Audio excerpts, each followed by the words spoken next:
Does Terrifier 3 really make you vomit? That's right guys, what's happening? Joe here from Screen Park Insanity, back with another Halloween video, and today we're doing something a little bit different because as much as I love my theme parks and my attractions, I also love my films as well, particularly horror films, and I'm here with Mrs. TPI as well. Hello.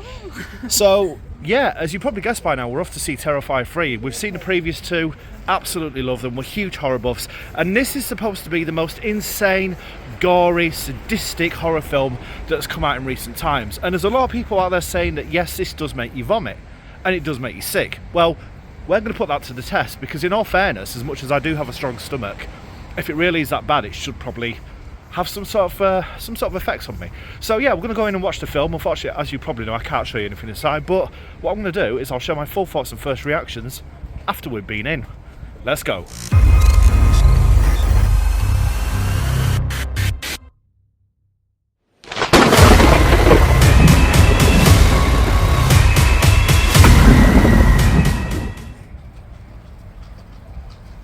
Excited for this one? Yeah, I'm really excited. Can't wait to get in there and watch the film. What are you expecting? Do you think it'll be as bad as they say? Well, it's got to be, hasn't it? Well, it's got to be worse than the last two. There it is. Plenty of showings. Yeah, it's got quite the reputation, hasn't it? Yeah, it has. Right, well, let's go in and watch it, and yeah, let's see if it actually does measure up to the hype.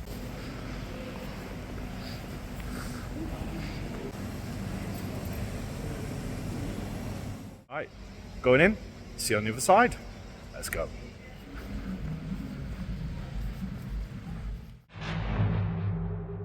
You survived the most famous serial killer since Jack the Ripper.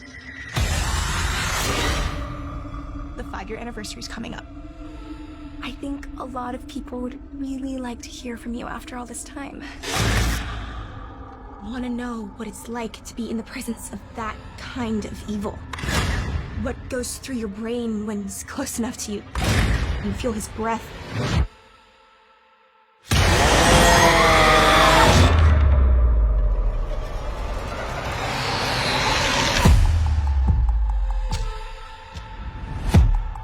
I saw him today. Who? How can you be sure it was really him? I could feel it. Who's this Santa?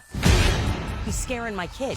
Yeah, he's scaring me too. Hey, Santa's handing out presents!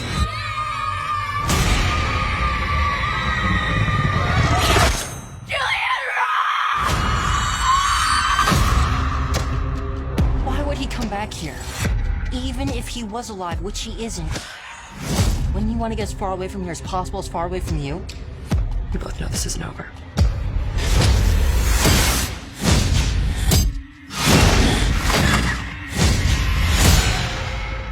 I have to go back to the Terrifier. It's still buried there, isn't it? It might be the only thing that could stop them.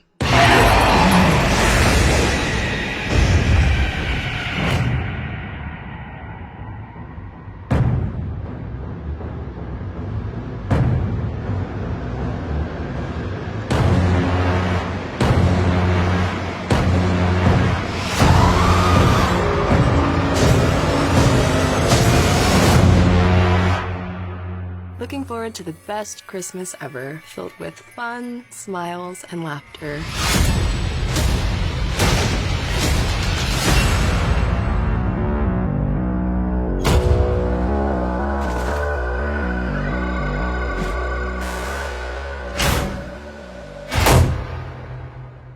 Okay, well, we've just watched Terrifier 3. And for you guys, it's probably been a couple of seconds between me going in and actually coming out. A few fill shots. Regardless though, yeah, there is a lot to discuss in all fairness. The main thing is, where do we start? And obviously we're going to keep this spoiler free because I don't want to ruin it for you guys, basically. If you are going to watch this, you need to go watch this. But could it make people vomit? Well, yes and no, potentially. I think realistically, if you're not used to watching horror films and you're not used to gore, then yes, potentially it could have quite an adverse effect. It is full on right from the get-go, but it is much worse, in my personal opinion, than most of the other horror films that are already out there in terms of obviously the typical slasher genre. I don't understand why people walking out.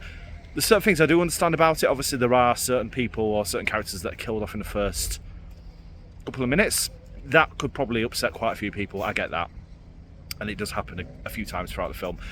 But the kills, really creative. Leone doing what he does best, physical effects throughout, no CGI whatsoever, and that's the thing that really set the first two apart from kind of mainstream horror, was the fact that obviously, you know, he's using physical effects, he's known for his prosthetics, he's known for his practical effects, and this is something that he displays really well in this one as well. The kills very imaginative, very fun, holiday themed a little bit. Yeah, it's got a kind of a Christmas overlay, but it's not too sort of heavy at the same time. And if you're going into this and you've never seen the other two Terrifier films, then you don't need to worry, because really it's almost like a fresh start for new viewers, if you will. It does reference the previous two, but it does it, and obviously it kind of explains as it goes along. In terms of character development, there's a lot of that does go on. You get a bit more backstory about the main character, Sienna.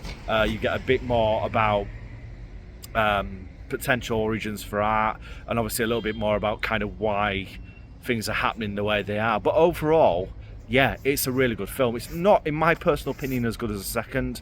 I still love the second. The second was fan-funded.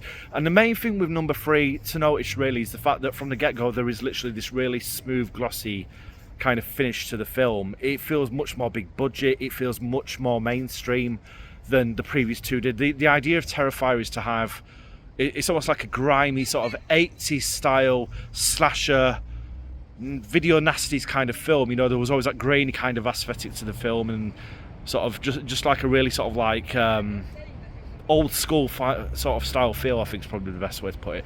This one doesn't really kind of have that. It does feel more kind of up there with your normal kind of gory horror films, but the kills are very, very imaginative, and there is a heck of a lot of them.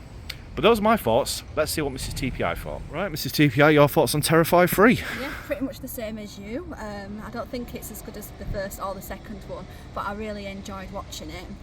Like you say, it's quite polished and clean finished, which I kind of like the other two for it being a bit more grimy and a bit more gritty.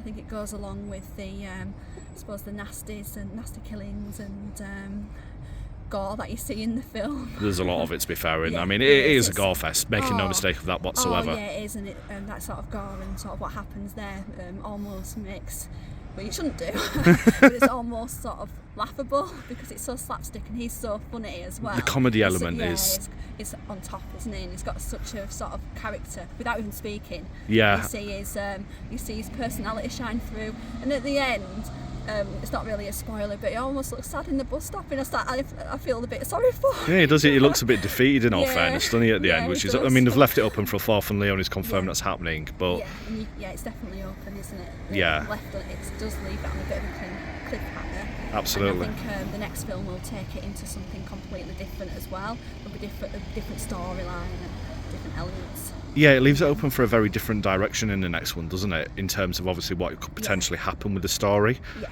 And obviously where that's probably going to lead. But as you say, with David Howard Thornton as well, he's very charismatic, isn't he? He's really got like a charm about him, but like a really a slapstick charm. Yeah, and he's very expressive. Very. Yeah, in his sort of facial expressions and within his body language and everything. As you say, he doesn't need to say anything, does he? And Art never has. He's always been a silent part, but what he does, he expresses a lot through his facial expressions. He's an amazing actor, to be fair. He really, really is, yeah. Yeah, he is. So overall, better or worse than the first two? Worse, but not in a bad way. I enjoyed it almost as much. Yeah. I just preferred the first and the second one. And do you think that Terrifier 3 could potentially make people sick? Well, no. No. Not really. It's not it as... can make you cringe, maybe. Maybe you'd hide under your coat or something, those or a bit... hide behind your partner in an element sort of it, but there's no way I'd be sick of there was a certain bit you really enjoyed, I know that much. You'll find out when you watch it. Well, there you have it. So yeah, if you are into your horror and you do love horror films and you want to kind of find out what this one's all about, come and give it a watch. The View have got it on through select dates as well as other cinemas across the UK as well. It's around about 2 hours long. It's not too long, and it's definitely worth checking out. I think this is one that does have to be seen on the big screen with an audience. The reactions of people and those around you. There's a few people that got up throughout, whether they were going to be sick or whether they were just going to the toilet, I don't know, but one guy did look like this. So in all fairness, that bit might have been a bit much. But regardless of that, yeah, definitely come and give it a watch. And yeah, if you have seen it, Love to know your thoughts on it below. Do let me know. I know it's not theme park themed, but hey, we love Halloween and we love horror, so there we are. If you have enjoyed the video, hit subscribe, turn on notifications, and smash that like button to let me know. But from myself, Joe, this is Theme Park Insanity, and I'll see you on the next video. Take care. Bye-bye.